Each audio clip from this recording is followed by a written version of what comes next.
እሺ አሁን የምኖረው ዱባይ ነው። ቤተሰቦች ያሉት ደጋ የምትባል ሀገር ነው።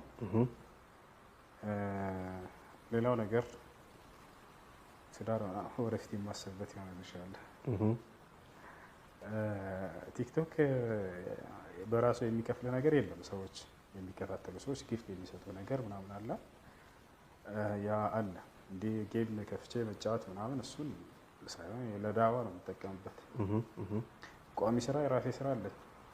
ምን አይነት ስራ ልትነግረን ትችላለህ? የራሴ ስራ ኢማምነት ነው። ምን ኢማምነት ማሰገድ። ማሻአላህ ኢማም የት መስጂድ ነው?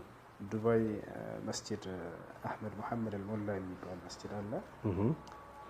ዱባይ ከተማ ማሪና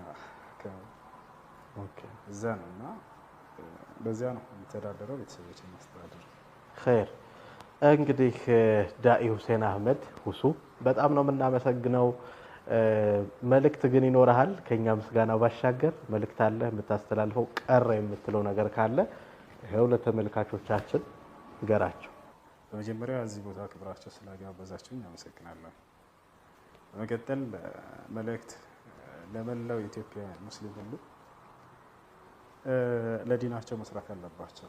ለዲን መስራትን ሲያስቡ መጀመሪያ ራስን መለወጥ፣ ራስን እውቀትን መሰብሰብ አለ።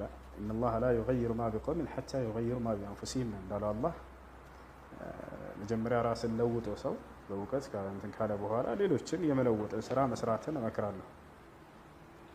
ከአላህ ዘንድ በላጭ ሰው ማለት ይሄ ሰው ነው። ከአላህ ዘንድ በላጭ መሆንን የማይፈልግ መቼም የለም።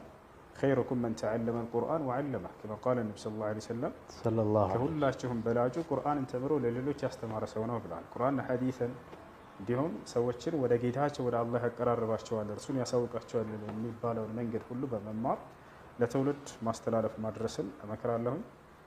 ይሄ ነው። ሰላም አለይኩም ወራህመቱላሂ ወበረካቱ። ወአለይኩም ሰላም ወራህመቱላሂ ወበረካቱ።